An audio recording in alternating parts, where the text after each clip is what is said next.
Hello दोस्तों, स्वागत है आप सभी लोगों का अभी यूनिक की क्लासेस में। तो चलिए दोस्तों, आज की इस वीडियो में आप सभी लोग पढ़ने वाले हैं कक्षा 10 की विज्ञान यानी कि रसायन विज्ञान का प्रथम अध्याय रासायनिक क्रियाएं एवं समीकरण। रासायनिक क्रिया एवं समीकरण क्या होता है उसके बारे में फुल कंसेप्ट मिलेगा। 2024 एग्जामिनेशन के अनुसार कौन सी टॉपिक इस टॉपिक्स में इम्पोर्टेंट है और कौन नहीं, ये सारी चीज आपको बताया जाएगा। दोस्तों आप लोग से निवेदन करता हूँ कि वीडियो की शुरू से लेकर अंत तक जरूर देखिएगा, क्योंकि इसमें जितनी भी सारे टॉपिक्स बताया जाएगा, जितने भी सारे टॉपिक्स समझाऊंगा, आपको फुल कंसेप्ट के साथ पूरा का पूरा एक पहला लेसन कंप्लीट करा दिया जाएगा। तो चलिए दोस्तों शुरू करते हैं इस नई वीडियोस को। तो दोस्तों इसमें सबसे पहली एडिक्ट है कि आपका रासायनिक क्रिया क्या होता है। तो रासायनिक क्रिया किसे कहते हैं? तो वह अभिक्रिया जिसमें एक या एक से अधिक तत्व या फिर पदार्थ परस्पर अभिक्रिया करके या फिर संयोग होकर परस्पर अभिक्रिया कर एक या एक से अधिक नए पदार्थ का निर्माण करते हैं, तो उसे रासायनिक अभिक्रिया कहते हैं। तो उसे क्या कहते हैं? रासायनिक अभिक्रिया कहते हैं। जैसे एग्जांपल्स आपके सामने दोस्तों, एग्जांपल्स जैसे मैं बात करता हूँ, हाइड्रोजन गैस को ऑक्सीजन गैस के साथ अभिक्रिया कराई जाती है। हाइड्रोजन गैस को ऑक्सीजन गैस के साथ अभिक्रिया कराई जाती है तो क्या बनेगा? तो सबसे पहले आपको क्रिया कराने के लिए सबसे पहले आपको जिन तत्वों या पदार्थों को जोड़ना है या फिर संयोग करना है, उनके बीच में क्रिया कराना है, तो उसकी ऑक्सीकरण संख्या आपको पता होना चाहिए। जैसे हाइड्रोजन की ऑक्सीकरण संख्या होती है +1, ऑक्सीजन की ऑक्सीकरण संख्या होती है -2। अब इनको जोड़ना है तो जोड़ने का मतलब क्या होगा? इसकी ऑक्सीकरण संख्या इसके पास आएगी और इसकी ऑक्सीकरण संख्या इसके पास आएगी। और एक बात और याद रखना है कि अब क्रियाएं कब होती हैं कब नहीं। दोस्तों देखो, एक तत्व प्लस और एक तत्व माइनस, तो वहाँ पे दोनों तत्व जुड़ते हैं या तो दोनों माइनस होता है। तो आपको 10th के अनुसार मैं बता रहा हूँ, हमेशा पहला तत्व प्लस होगा दूसरा तत्व माइनस। इसका अपोजिट पहला माइनस दूसरा प्लस, यानी कि प्लस माइनस में ये क्रिया आपको कराना है। एक तत्व प्लस होना चाहिए, एक तत्व माइनस होना चाहिए। तो देखिए दोस्तों, इसका दो इसके पास, इसका एक इसके पास, तो क्या बना? H2O1। तो एक को लिखते हैं नहीं है, एक पहले से H2 का मतलब क्या होता है? जल। यानी कि हाइड्रोजन गैस और ऑक्सीजन गैस के बीच में क्रिया कराने के लिए क्या प्राप्त होता है? H2O जल प्राप्त होता है। इसी प्रकार से दोस्तों, यदि मैग्नीशियम की क्रिया, मैग्नीशियम धातु की क्रिया ऑक्सीजन गैस के साथ करा दी जाए तो क्या बनेगा? कुछ से करना, आपको ऑक्सीकरण संख्या पता होना चाहिए। मैग्नीशियम की ऑक्सीकरण संख्या क्या होती है दोस्तों? मैग्नीशियम 2 प्लस होता है, ऑक्सीजन कितना होता है? 2 माइनस होता है। तो प्लस माइनस का क्रिया होगी, तो प्लस माइनस का काम केवल एक ही है, केवल बताना है अब क्रिया होगी कि नहीं। इसके बाद क्या करना है? इसकी ऑक्सीकरण संख्या इसके पास, इसकी ऑक्सीकरण संख्या इसके पास, यानी क्या बनना है? Mg2O2। तो ये देखो दोस्तों, ये दो से क्या होता है? कट जाते हैं, यानी कि आपका सिंपल बनता है MgO का मतलब मैग्नीशियम ऑक्साइड, मैग्नीशियम ऑक्साइड। इस तरह से बहुत सारे एग्जांपल आपको देखने को मिलेंगे। देखिए नेक्स्ट एग्जांपल, अभी मुझे कराना है, मान लेता हूँ नमक NaCl की क्रिया कराना है H2, नमक की क्रिया कराना, नमक को जल में मिलाना है। तो क्या करेंगे? सबसे पहले इसको आयन में तोड़ देंगे। Na क्या होता है? +1 होता है, और इसमें जो Cl होता है ये -1 होता है। H2 का आयनिक रूप क्या होता है? H+1 होता है, OH -1 होता है। अब इसको जोड़ने का मतलब क्या है? जब मोड़ेंगे तो इसके कण इसके पास जाएगा, इसका कण इसके पास जाएगा। इस स्वयं के साथ नहीं, इसका प्लस वाला इसके माइनस वाले के साथ, इसका प्लस वाला इसके माइनस वाले के साथ। तो सिर्फ ऊपर वाला क्या करना है? प्लस माइनस से क्रिया होती है, इसका प्लस वाला उसके माइनस वाले के साथ, उसका प्लस वाला इसके माइनस वाले के साथ। अब क्रिया करेगा ऐसे देखो, तो इसकी इस तत्व की ऑक्सीकरण संख्या इसके पास जाएगी, इसकी ऑक्सीकरण संख्या इसके पास आएगी। यानी कि देखिए इसमें Na की ऑक्सीकरण संख्या OH के पास, OH की ऑक्सीकरण संख्या इसके पास, यानी आपके यहाँ क्या बनना है?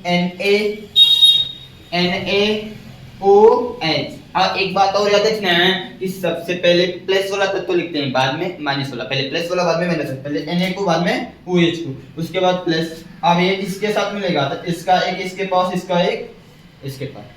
OH H का +1 इसके पास, Cl का -1 इसके पास। तो प्लस माइनस वाले बताता है क्रिया होगी कि नहीं होगी।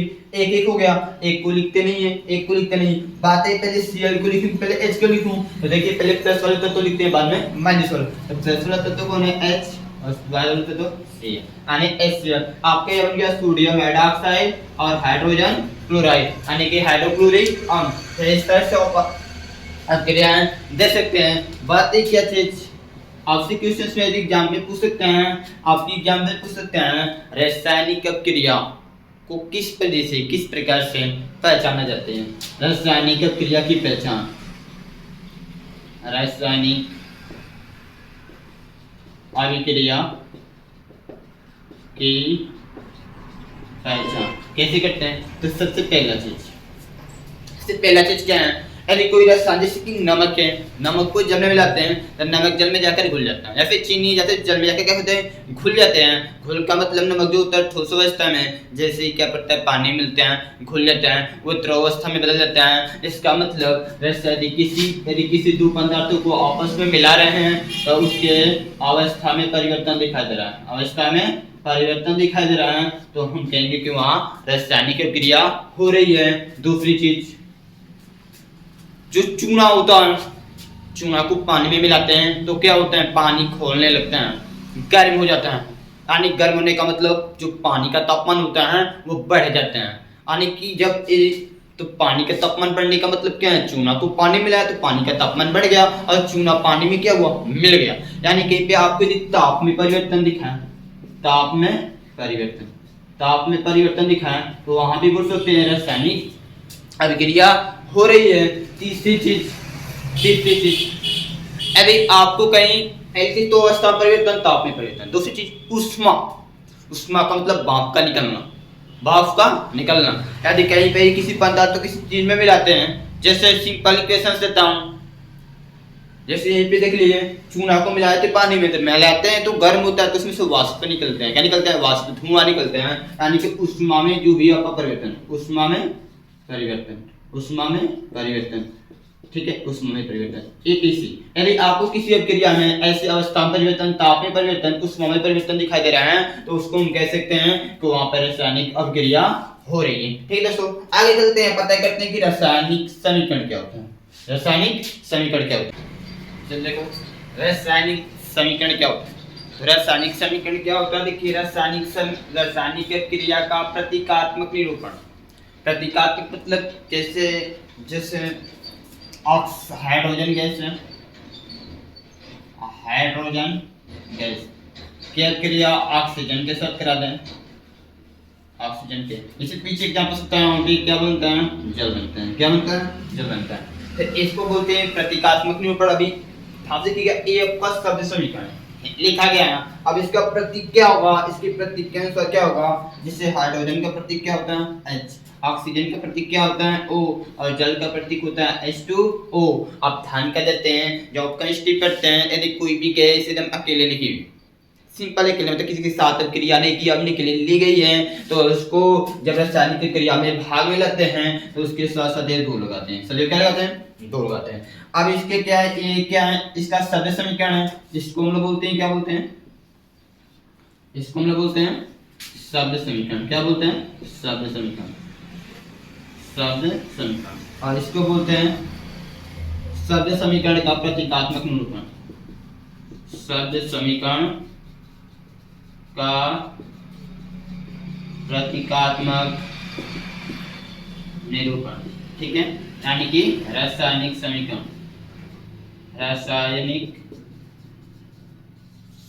ठीक है, यानी कि रासायनिक समीकरण कहते हैं। तो आप क्या बोला गया है कि रासायनिक क्रिया का प्रतीकात्मक निरूपण रासायनिक समीकरण कहलाते हैं, रासायनिक समीकरण कहलाते हैं। यानी कि रासायनिक क्रिया में प्रयुक्त जो पदार्थ होता है, जो आपके पास जिन पदार्थों को आपको जोड़ना होता है या जिन पदार्थों के बीच में आपको क्रिया कराना होता है, उसको क्या कहते हैं, अभिकारक कहते हैं। यानी कि यहाँ से लेके यहाँ तक इसको क्या बोल सकते हैं, अभिकारक या फिर अभिक्रिया कारक। क्या बोलते हैं, क्रिया कारक कहते हैं।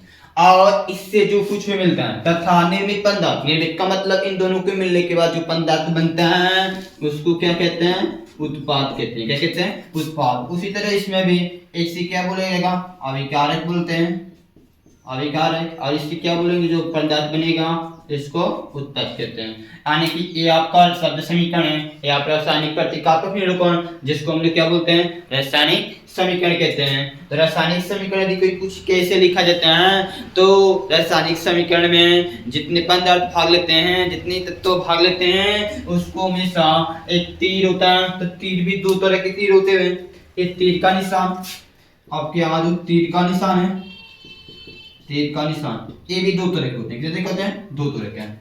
एक ऐसा होगा, एक ऐसा होता है, ठीक है। इसको बोलते हैं व्युत्क्रमणीय चिन्ह, और इसको बोलते हैं व्युत्क्रमणीय चिन्ह, और इसको बोलते हैं और इसको बोलते हैं अनुव्युत्क्रमणीय चिन्ह। इससे क्या होता है दोनों का, यानी जब दो या दूसरे पदार्थों को मिलाते हैं, उससे जो पदार्थ बनता है, उस पदार्थ से वापस ये दो जो पदार्थों को मिलाया गया होता है, उसको प्राप्त कर सकते हैं। तो वहां पर व्युत्क्रमणीय चिन्ह का निशान लगाते हैं, यानी कि इधर से इसको प्राप्त किया जा सकता है, इससे इसको प्राप्त किया जाता है।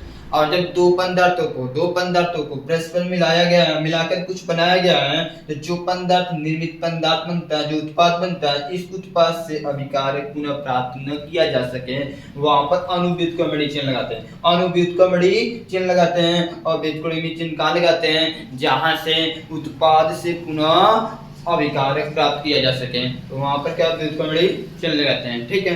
तो यहाँ पर इतना हो गया। अब लिखने वाली चीज है, तो अभिक्रिया में, रासायनिक अभिक्रिया में भाग लेने वाले प्रत्येक तत्वों के बीच प्लस का निशान लगाते हैं, और उसको हमेशा LHS साइड लिखते हैं। इस तरीके इस साइड लिखते हैं, LHS साइड, इस साइड लेफ्ट हैंड साइड लिखते हैं, ठीक है। इसको LHS टाइप लिखते हैं, लेफ्ट हैंड साइड में। और इससे जो निर्मित पदार्थ होता है, उसको राइट हैंड साइड में लिखते हैं, ये आपके सिंपल से रासायनिक समीकरण कहलाते हैं। क्या कहते हैं, रासायनिक समीकरण कहलाते हैं। आगे देखते हैं दोस्तों, नेक्स्ट हेडिंग्स है रासायनिक समीकरण के कुछ महत्वपूर्ण शर्तें हैं। यानी कि रासायनिक समीकरण लिखना तो आपको आ गया होगा, लेकिन उसकी कुछ शर्त होते हैं। शर्त क्या है कि रासायनिक क्रिया में भाग लेने वाले प्रत्येक तत्व तथा उनसे निर्मित पदार्थों के परमाणुओं की संख्या क्या होनी चाहिए, समान होनी चाहिए। ये रासायनिक समीकरण के महत्वपूर्ण शर्त है। यदि समान नहीं है तो उस समीकरण को बोलते हैं कंकाली या असंतुलित रासायनिक समीकरण। यानी कि आपके यहाँ आपसे ऐसे श्रेणी चाहिए, कंकाली या असंतुलित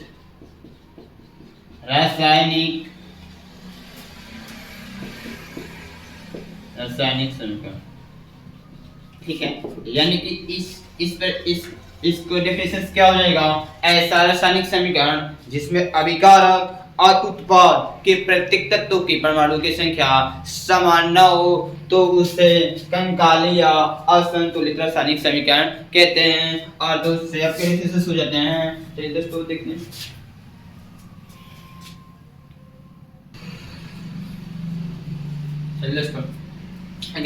कंकाली या असंतुलित रासायनिक समीकरण, इसकी डेफिनेशन क्या होती है, परिभाषा, वह रासायनिक समीकरण जिसमें अभिकारक तथा उत्पाद के प्रत्येक तत्वों के परमाणु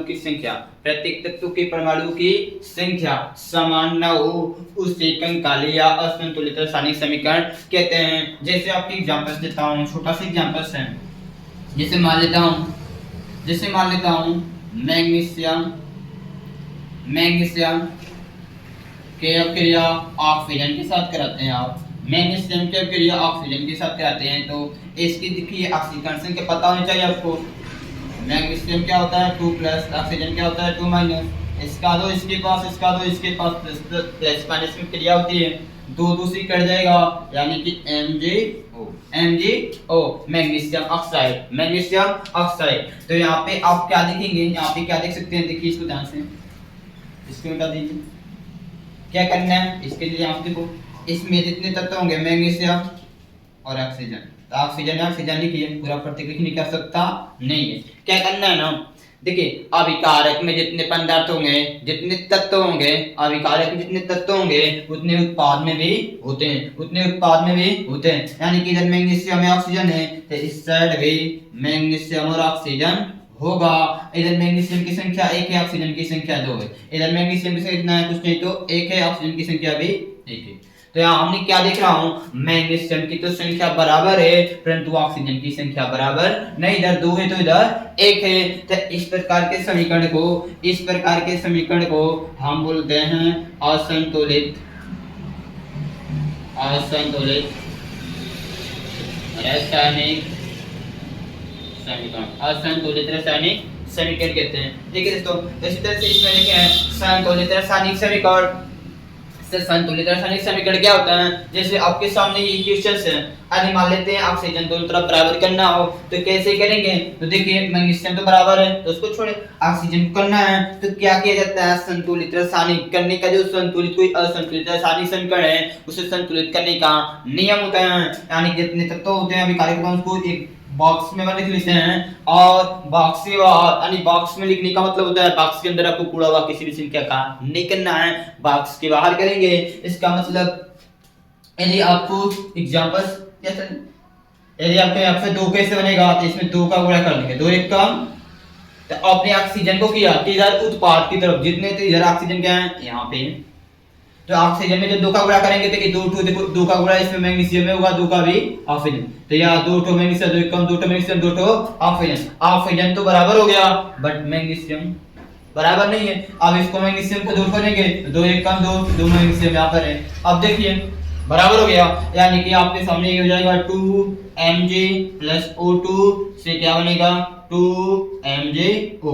ये हो गया आपका संतुलित रासायनिक समीकरण। यानी कि इसमें क्या है कि अभिकारक तथा उत्पाद में जो पदार्थ हैं, जो तत्व हैं, उनके परमाणु की संख्या क्या है, समान है, तो उसको संतुलित रासायनिक समीकरण कहते हैं। यानी संतुलित रासायनिक समीकरण को वह रासायनिक समीकरण जिसमें अभिकारक तथा उत्पाद के प्रत्येक तत्वों की परमाणु की संख्या समान हो उसे संतुलित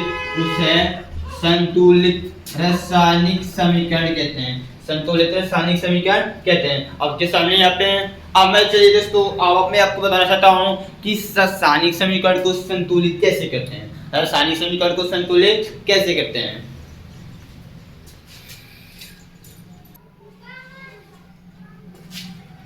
चलिए दोस्तों, असंतुलित रासायनिक समीकरण को संतुलित कैसे करते हैं इसको हम लोग देखते हैं। तो असंतुलित रासायनिक समीकरण को संतुलित करने के लिए जैसे आपके पास 2 एग्जांपल्स ले आऊं, कुछ नहीं करना है, वो सिंपल काम है। आप कहेंगे क्या, यहाँ पे जो तीर का निशान होगा इसके नीचे ऐसे तीर बना लेना, ठीक है। उसके बाद आपको जो रासायनिक समीकरण को संतुलित करना होगा उसमें जितने भी तत्व होंगे उसको इस तरह से बॉक्स को स्टेक बना लेना। इसका मतलब क्या है, आपको बॉक्स के अंदर किसी भी संख्या का गुणा या भाग नहीं करना है, बॉक्स के बाहर करेंगे। कहाँ करेंगे, बॉक्स के बाहर करेंगे। तो सबसे पहला काम यहाँ पे क्या करते हैं, कितने तत्व हैं, इसमें सोडियम है, इसमें हाइड्रोजन है और ऑक्सीजन, 3 तत्व है। कितने तत्व हैं, 3 तत्व। जितने इधर होंगे उतने इस साइड भी होंगे, उसमें देखने की आवश्यकता नहीं है, ऑक्सीजन, ठीक है। अब क्या करना है, इनकी संख्या गिनना है। तो आप देखिए अभिकारक में सोडियम कितना है, सोडियम की संख्या 1 है, हाइड्रोजन की संख्या 2, हाइड्रोजन की संख्या 2, ऑक्सीजन की संख्या यहाँ पे कुछ नहीं तो 1 है। देखो सोडियम की संख्या 1 है, हाइड्रोजन की संख्या 1 यहाँ पर है, 1 और प्लस 2 यहाँ पे, 2 यहाँ पे, ठीक है। यानी 1 और 2 मिलकर कितना होता है, 3 हो जाएगा। ऑक्सीजन की संख्या 1 है, ऑक्सीजन की संख्या ध्यान से देखिए, और असंतुलित तत्व है इसमें। देखिए सोडियम की संख्या बराबर है, ऑक्सीजन की संख्या भी बराबर है, बट हाइड्रोजन की संख्या बराबर नहीं है। तो हाइड्रोजन की संख्या बराबर कैसे होगा, तो देखिए न तो 2 के टेबल में 3 आता है, तो 3 टेबल में 2 आता है। तो क्या कैसे सकते हैं, तो देखिए बहुत सिंपल इक्वेशन से क्या कीजिएगा, आपको करना क्या है, क्या इस 2 को यहाँ पे 2, यहाँ पे 2, सोडियम से, देखिए कहां से कैसे करेंगे बराबर, इसको बराबर करना है तो इसको बराबर कैसे करेंगे,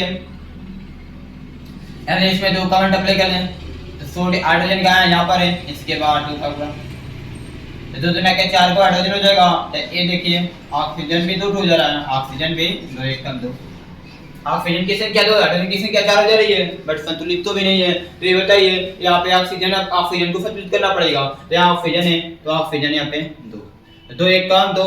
अच्छा इस बच में ऑक्सीजन इधर कहाँ है, इस बच में ऑक्सीजन यहाँ पर है, इसमें 2 का तो 2 तो ये सोडियम होगा और 2 तो ऑक्सीजन में होगा, 2 का हाइड्रोजन भी होगा। तो इसका मतलब क्या है कि सोडियम 2 हो गया, सोडियम 2 हो गया और ऑक्सीजन देखिए ऑक्सीजन 2 यहाँ पे हो गया, यानी कि 2 ऑक्सीजन तो लिखा गया है, हाइड्रोजन 2 1 कम 2 का हाइड्रोजन यहाँ पर 2 का यहाँ पर, यानी कि एक हाइड्रोजन बढ़ जा रहा है, यहाँ पे 4 हाइड्रोजन, कितना दे रहा है 4 हाइड्रोजन। अब ध्यान से देखिए ऑक्सीजन भी संतुलित है, हाइड्रोजन भी संतुलित है, बट सोडियम नहीं है, तो सोडियम कैसे यहाँ पे 2 बनेगा, तो 1 कम 2 तो 2 हो जाएगा, इस साइड सोडियम तो गुणा किए हैं यहाँ पे 2।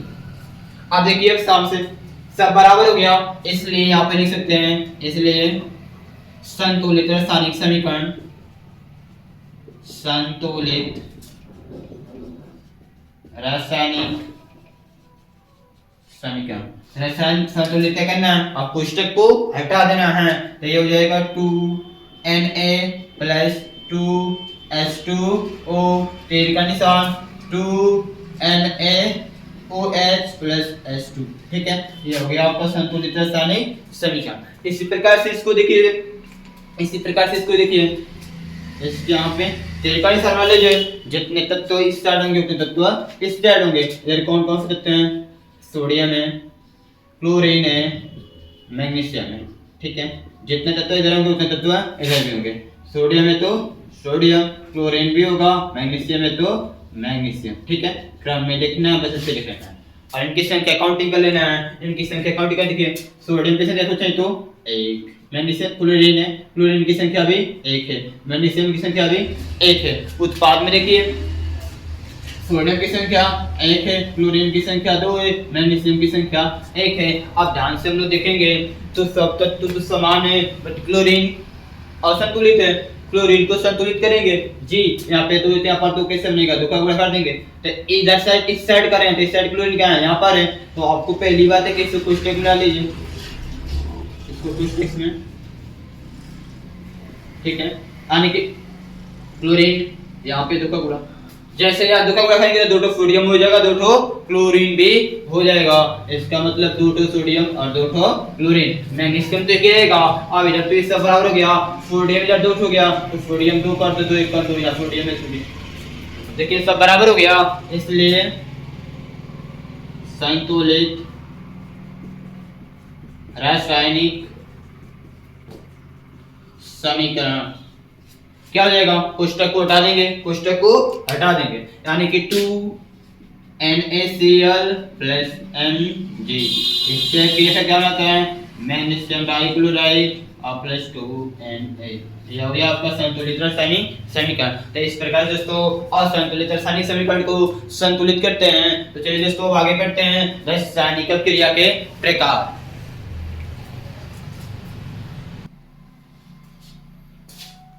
चलिए दोस्तों देखते हैं रासायनिक अभिक्रिया के प्रकार। इसमें सबसे आपको पहला प्रकार है संयोजन क्रिया। संयोजन कैसे होता है, संयोजन केवल संयोग करना, यानी कि जब 2 या 2 से अधिक पदार्थों को परस्पर जोड़कर परस्पर मिलाकर केवल एक उत्पाद बना जाए, केवल एक उत्पाद की संख्या कितनी होनी चाहिए, केवल 1 होनी चाहिए, तो उसको बोलते हैं संयोजन क्रिया, यानी कि वह रासायनिक क्रिया जिसमें एक या एक से अधिक तत्व या पदार्थ परस्पर संयुक्त होकर परस्पर मिलकर एकल उत्पाद का निर्माण करते हैं, उसी क्या बोला जाते हैं, संयोजन क्रिया कहते हैं। जैसे एग्जांपल्स, जैसे बात करता हूँ, जैसे सोडियम को क्लोरीन गैस के साथ मिलाने पे क्या बनेगा, तो सोडियम प्लस 1 होता है, Cl माइनस 1 होता है, प्लस माइनस में क्रिया होती है, इसका एक इसके पास और इसका एक इसके पास, यानी कि पहले प्लस वाला तत्व बाद में माइनस वाले तत्व।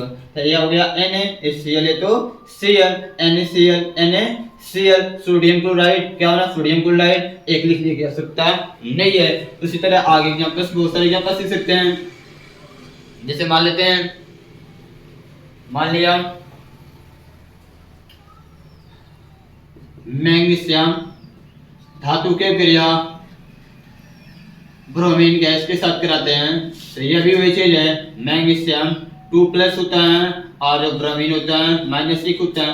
इसका इसके पास एक, इसका दो, इसके पास, यानी कि Mg एक लिखते नहीं है, Br2 मैग्नीशियम डाइब्रोमाइड बनना है या NaCl सोडियम क्लोराइड यानी कि नमक बनना है। तो इस तरह देखिए दोस्तों, यहाँ पर जो पदार्थ क्रिया में भाग ले रहे हैं उनकी संख्या 2 है और उससे जो निर्मित पदार्थ है उसकी संख्या 1 है, दोनों में वही चीज है। तो इस प्रकार की क्रियाओं को बोलते हैं संयोजन क्रिया। ठीक है, आगे देखते हैं वियोजन या गठन क्रिया। वह क्रिया जिसमें एकल अभिकार यानी कि अभिकारी की संख्या केवल 1 होगी, अभिकारी की संख्या केवल 1 होगी, टूटकर एक या एक से अधिक उत्पाद का निर्माण करते हैं, टूटकर एक या एक से अधिक उत्पाद का निर्माण करता है तो उसे वियोजन या गठन क्रिया कहते हैं। अब सोचने वाली बात ये चीज है आपके पास कि यदि आपको किसी चीज को तोड़ना पड़ जाए, यदि आपको किसी चीज से, आपके सामने एक ईंट है, ईंट को आपको तोड़ना पड़ जाए तो ईंट को कैसे तोड़ेंगे? ईंट को तोड़ने के लिए या तो अन्य दूसरी ईंट की आवश्यकता पड़ेगी या फिर आपको हथौड़े की आवश्यकता पड़ेगी। आने की किसी चीज को तोड़ने के लिए आपको किसी अन्य दूसरी चीज की आवश्यकता पड़ती है। तो दोस्तों हमें भी यहाँ पे एकल अभिकारक को तोड़ने के लिए किसी अन्य चीज की आवश्यकता पड़ेगी। अब यार रासायनिक समीकरण को तोड़ने के लिए हमें किस चीज की आवश्यकता पड़ती है? जैसे आप लोग देखें वो पानी को धूप में रख देते हैं तो धीमे धीमे वो पानी क्या करता है, वाष्प में बदलकर गैस में बदलकर धीमे धीमे खत्म हो जाते हैं। यानी कि पानी को धूप में रखने से क्या होता है, वो गैस में बदल देते हैं, यानी प्रकाश। तो यहाँ पे प्रकाश जब तक पाएगा तभी वो गायब होगा, उस तो गायब नहीं होगा। यानी कि देखिए जो अन्य दूसरी चीज की आवश्यकता पड़ती है उसको हम उत्प्रेरक कहते हैं। क्या कहते हैं? उत्प्रेरक। यानी कि आपको वियोजन या गठन क्रिया सीखने के लिए यहाँ पर आपको उत्प्रेरक की आवश्यकता पड़ेगी। और उत्प्रेरक वो क्या हो सकता है? उत्प्रेरक प्रकाश हो सकता है या फिर विद्युत हो सकता है या फिर ऊष्मा हो सकते हैं हो सकते हैं। यानी कि जो वियोजन क्रिया होती है वो निम्नलिखित 3 प्रकार की होती हैं। कितने तरह की होती हैं? 3 तरह की होती हैं। कौन कौन से? पहला प्रकाश अपघटन अभिक्रिया, दूसरा विद्युत अपघटन अभिक्रिया और तीसरा ऊष्मीय अपघटन अभिक्रिया। ठीक है, प्रकाश अपघटन क्रिया, विद्युत अपघटन क्रिया, ऊष्मीय अपघटन अभिक्रिया। तो ये 3 तरह के अभिक्रिया होती हैं। प्रकाश अपघटन क्या होता है? जब एकल अभिकारक को प्रकाश के माध्यम से 2 या 2 से अधिक उत्पाद में तोड़ा जाए, 2 या 2 से अधिक भाग में तोड़ा जाए तो उसको बोलते हैं प्रकाश अपघटन क्रिया। और विद्युत अपघटन का मतलब होता है जब कोई पदार्थ है उसमें विद्युत धारा प्रवाहित करके उसको 2 या 2 से अधिक भागों में तोड़ा जाए तो उसको बोलते हैं विद्युत अपघटन। जैसे पानी है, पानी में विद्युत धारा प्रवाहित करते, पानी गर्म होता है, गर्म होकर उबलने लगता है, उसमें से वाष्प निकलते हैं, हाइड्रोजन और ऑक्सीजन गैस निकलने लगते हैं तो उसको बोलते हैं कि वहां पर विद्युत अपघटन क्रिया हो रही है। उसमें अपघटन वह रासायनिक क्रिया जिसमें ऊष्मा के माध्यम से एकल अभिकारक को 2 या 2 से अधिक उत्पादों में परिवर्तित किया जा सके उसको बोलते हैं उसमें अपघटन अभिक्रिया। ठीक है दोस्तों, अब इसके एग्जांपल्स को देखते हैं, इसकी परिभाषा क्या होती है।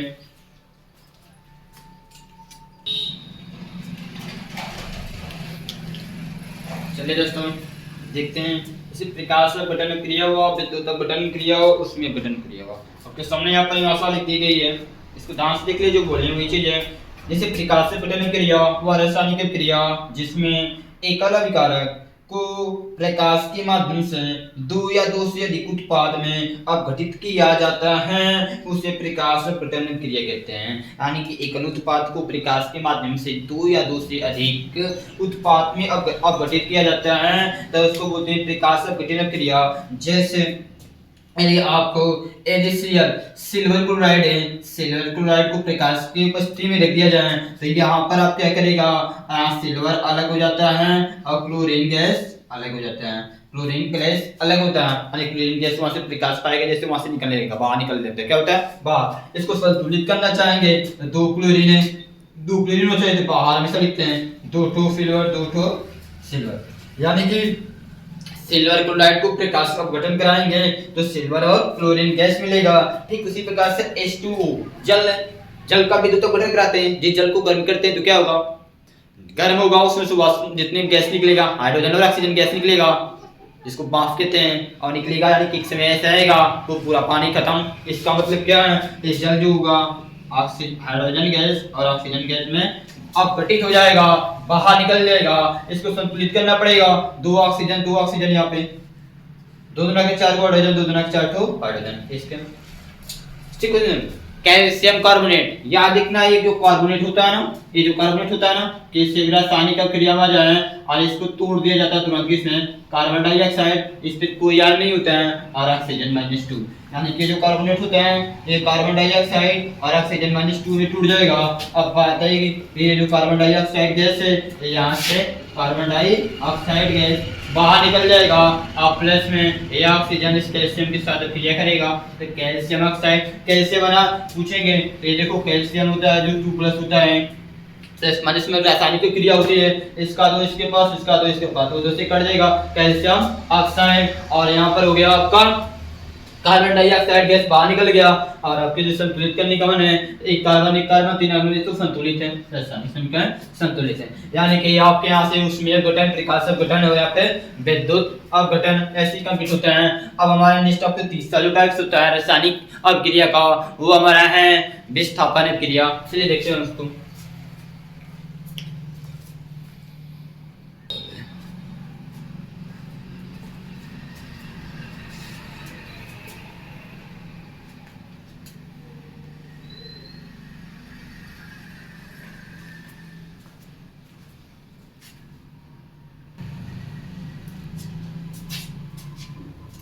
देखिए विस्थापन क्रिया, विस्थापन क्रिया क्या होती है, तो इस क्रिया में क्या होते हैं, 2 या 2 से अधिक पदार्थ भाग लेंगे, परंतु क्या होता है जो उसमें एक तत्व होगा वो अधिक क्रियाशील होगा, और जो कम क्रियाशील पदार्थ वाले यौगिक को उसको विस्थापित कर, उसको वहां से जो कम क्रियाशील वाला धातु पदार्थ होगा उसको वहां से हटाकर उसके साथ जो तत्व पदार्थ जुड़ा होगा उसके साथ क्रिया कर लेता है, तो उसको बोलते हैं विस्थापन क्रिया। वह रासायनिक क्रिया जिसमें अधिक क्रियाशील तत्व कम क्रियाशील तत्वों के यौगिक के परमाणु, कम क्रियाशील तत्वों के यौगिक के परमाणु को विस्थापित कर वहां से हटाकर स्वयं उसका स्थान ग्रहण कर लेता है,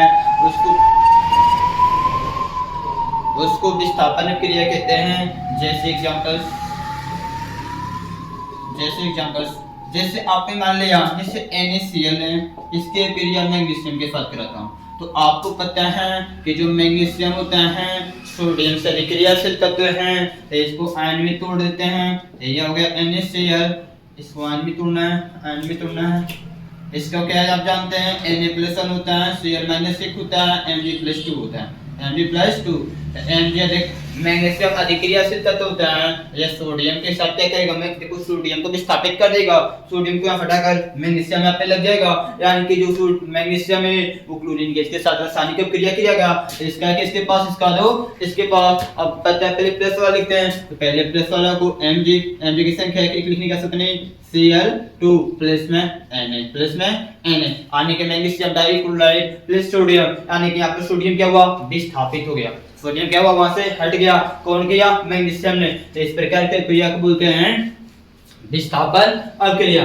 जैसे ऐसे भी बोल सकते हैं, जैसे मान लेता हूँ आयरन की क्रिया कॉपर सल्फेट के साथ कराता हूँ, तो आयरन क्या होता है, आयरन का +2 होता है, कॉपर +2 होता है, आयरन का भी +2 भी होता है, +3 भी होता है, यानी कि आयरन जो है हमारा ऐसे जो फेरस है वो सल्फेट को कॉपर क्या करेगा, विस्थापित कर देगा, यानी कि यह हो जाएगा आयरन सल्फेट प्लस कॉपर, यानी कि बोले एक सल्फेट क्या होता है, देखो SO4 जो होता है वो -2 होता है, कॉपर जो होता है 2+ होता है, और Fe होता है यह भी 2+ होता है, कितना होता है, 2+ होता है,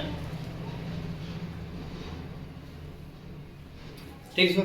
Fe होता है 2+ होता है। अब विस्थापित करने का मतलब आयरन जो होता है इसके पास कभी +3 भी होता है, +2 भी होता है, तो ये क्या करेगा, इसको विस्थापित करेगा, यानी कि Fe सल्फेट के साथ क्या है, इसका दो इसके पास, इसका दो इसके पास, उधर से कट जाएगा, यानी FeSO4 एक कॉपर इधर फेट में। ये हो गया आपके सामने विस्थापन अपक्रिया। तो विस्थापन अपक्रिया 2 तरह की होती है, विस्थापन अपक्रियाएं 2 तरह की होती हैं। तो इसमें पहले विस्थापन क्रिया है, इसकी पहले विस्थापन क्रिया है एकल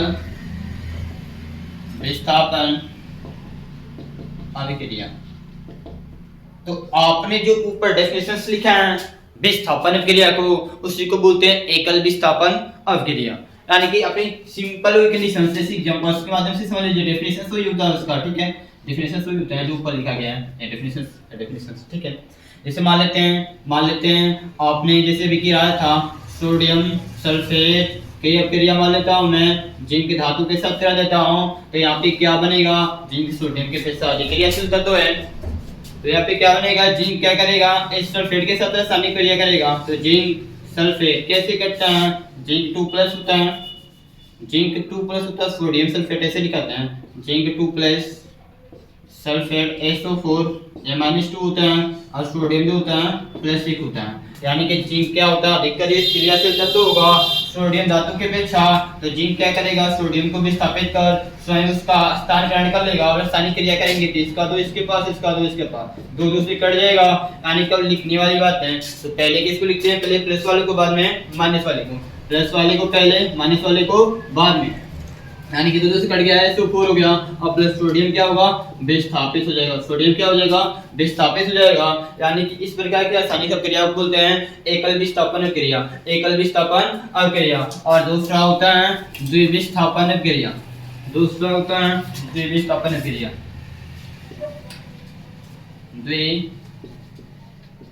द्विविस्थापन अभिक्रिया।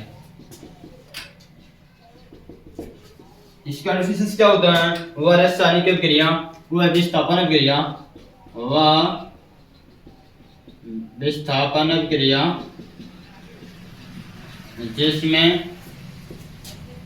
जिसमें अभिकारकों के मध्य, अभिकारकों के मध्य, अभिकारकों के मध्य आयनों का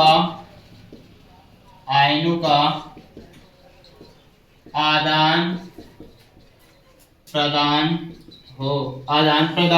हो, तो उसे द्विविस्थापन अभिक्रिया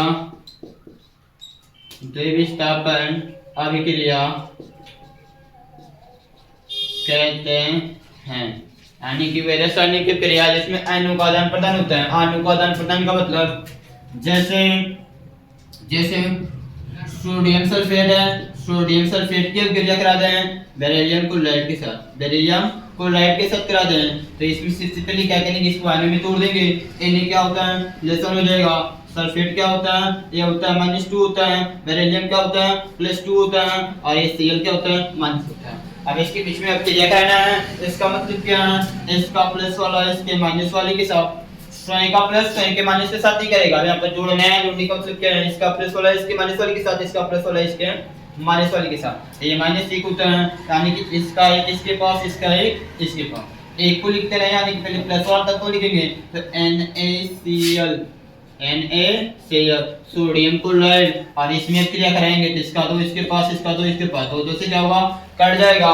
यानी कि Ba पहले प्लस वाले को लिखेंगे, बाद में माइनस होगा, BaSO4 बेरिलियम सल्फेट BaSO4। तो यहाँ पे ध्यान से देख सकते हैं, इसका प्लस वाला इसके माइनस वाले के साथ और इसका प्लस वाला इसके माइनस वाले के साथ क्रिया कर रहे हैं। तो इस प्रकार के रासायनिक क्रियाओं को बोलते हैं द्विविस्थापन क्रिया। यानी कि यहाँ पे आयनों का आदान प्रदान हो रहा है, इसको बोलते हैं द्विविस्थापन क्रिया।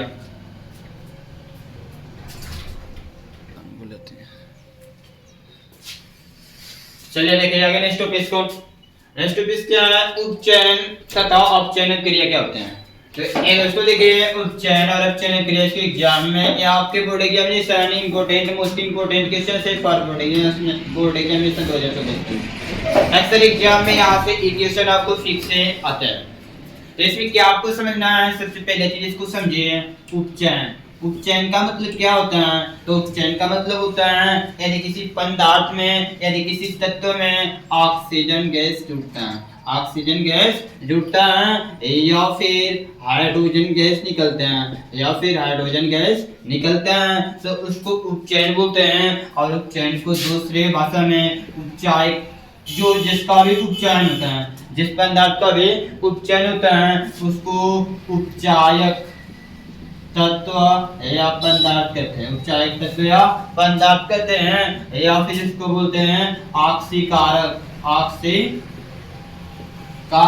तत्व या फिर पदार्थ कहते हैं। ठीक है, तो ऑक्सीकरण यदि आपसे बोला जाए ऑक्सीकरण कराइए या फिर उपचयन कराइए, तो सिंपल बात यही होता है, उपचयन का मतलब ऑक्सीकरण, उपचयन का मतलब ऑक्सीकरण, यानी ऑक्सीजन जोड़ना होगा, हाइड्रोजन हटाना होगा। तो सिंपल कंडीशन से ऐसा होता है, ऑक्सीकरण बोले या उपचयन बोले। और उपचयन जिस पदार्थ या तत्व को होता है उसको उपचायक तत्व या पदार्थ बोलते हैं। ऑक्सीकरण जिस तत्व या पदार्थ को होता है उसको ऑक्सीकरण तत्व या पदार्थ कहते हैं। जैसे एग्जांपल्स देखते हैं, जैसे मान लेते हैं ये सोडियम कोई तत्व है, इसकी सब क्रिया ऑक्सीजन के साथ करा देता हूं, तो ये हो जाएगा सोडियम ऑक्साइड। ये क्या बनता है, सोडियम ऑक्साइड। तो यहाँ पे हमने क्या देख रहा हूँ कि सोडियम के साथ ऑक्सीजन जुड़ रहा है, सोडियम के साथ ऑक्सीजन जुड़ गया, यानी इसको बोलेंगे कि इसका उपचयन हुआ है। क्या बोलेंगे, उपचयन। या फिर यहाँ पे लिख सकते हैं इसका ऑक्सीकरण, ऑक्सीकरण हुआ है। क्या हुआ, ऑक्सीकरण हुआ है। ठीक है, उसी तरह से दोस्त एग्जांपल्स आप लेना चाहते हैं, दोस्त एग्जांपल्स आप लेना चाहते हैं तो आप जैसे यहाँ पे इसको समझ सकते हैं। जैसे मैग्नीशियम क्या क्रिया ऑक्सीजन गैस के साथ करा दीजिए, तो यहाँ तो क्या बनता है, इतना सोडियम क्या बनेगा, क्या बनेगा, अच्छा ऑक्सीजन -2 होता है, Na2 बनता है। इसमें क्या होता है, मैग्नीशियम 2+ होगा, वो -2 होता है, इसका 2 इसके पास, इसका 2 इसके पास, दो से कट जाएगा, MgO मैग्नीशियम ऑक्साइड, यानी कि मैग्नीशियम धातु के साथ ऑक्सीजन जुड़ गया, तो इसको भी बोलते हैं उपचयन। क्या बोलते हैं, उपचयन कहते हैं। ठीक है, यानी कि उपचयन का मतलब ये हो गया। यदि बात करते हैं हम अपचयन का, बात करते हैं हम अपचयन का,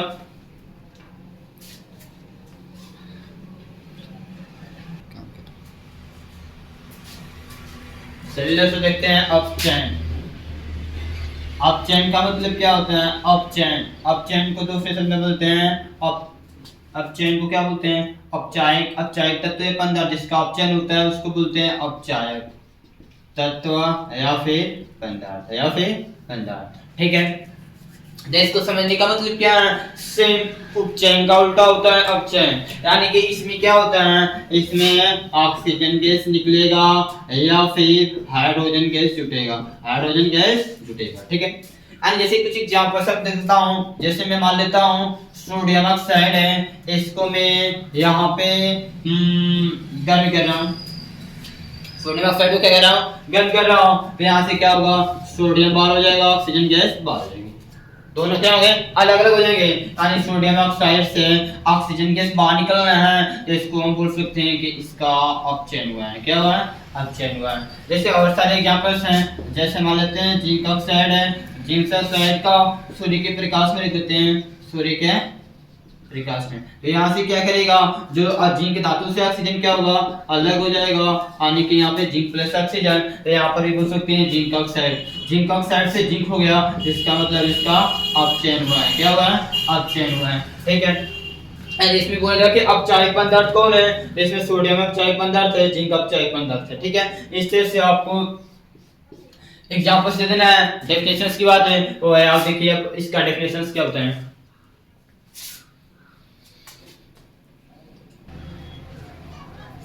ये देखो अपचयन क्रिया क्या होती है, इसके डेफिनेशन से आपको समझा चुका हूं, अपचयन उपचयन क्या होता है। ठीक है, तो यहाँ पर उपचयन क्रिया का मतलब है किसी पदार्थ से ऑक्सीजन का योग हो या फिर हाइड्रोजन का निष्कासन होता है, तो वहाँ पे क्या होता है, अपचयन क्रिया यानी कि ऑक्सीकरण क्रिया कहलाता है।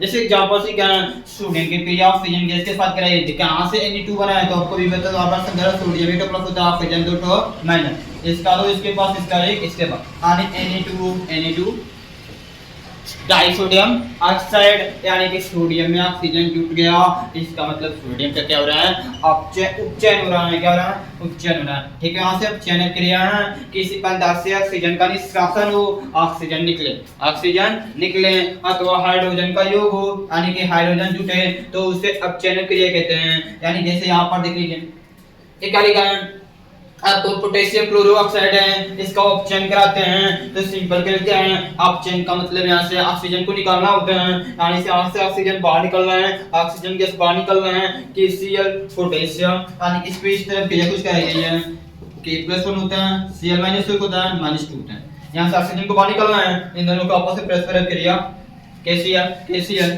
और यहाँ पे ऑक्सीजन गैस बाहर निकल गया है। उसके बाद इसको संतुलित किया गया है, यानी कि पोटेशियम क्लोराइड और ऑक्सीजन गैस, यानी कि यहाँ पे देख सकते हैं कि जो पोटेशियम क्लोरोऑक्साइड था इसका क्या हो रहा है, अपचयन क्रिया हो रही है। अब चलिए आगे देखते हैं रेडॉक्स क्रिया, जो कि लास्ट हेडिंग से इस चैप्टर की।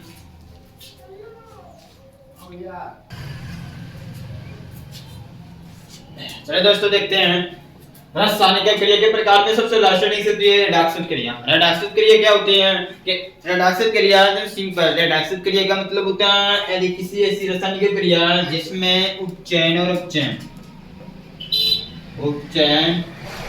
और अपचयन दोनों क्रियाएं, उपचयन और अपचयन दोनों क्रियाएं हो तो उसको बोलते हैं रेडॉक्स क्रिया। यानी कि यदि किसी रासायनिक क्रिया में एक पदार्थ उपचयित, यानी उपचयित का मतलब होता है जिस पदार्थ का उपचयन होता है उसको उपचयित बोलते हैं, और दूसरा पदार्थ क्या होता है अपचयित, अपचयित का मतलब जिसका अपचयन होता है उसको उपचयित पदार्थ बोलते हैं, तो उसे रेडॉक्स क्रिया कहते हैं। जैसे यहाँ पर एक सिंपल रेडॉक्स क्रिया करना है, जिंक ऑक्साइड की क्रिया कार्बन के साथ करना है, यानी कि यहाँ पे इसको आयन में तोड़ दीजिए।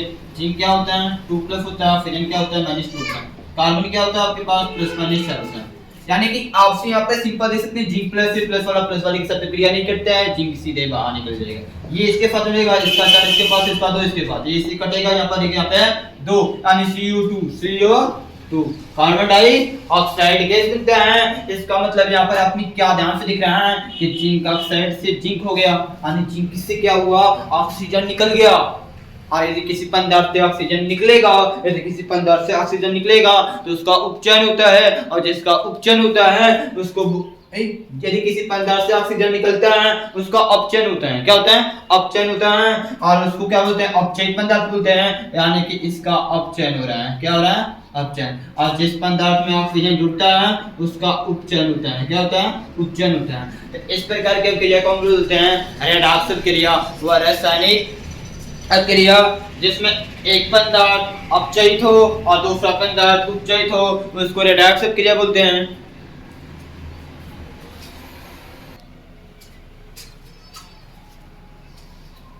दोस्तों देखते हैं संक्षारण क्या होते हैं।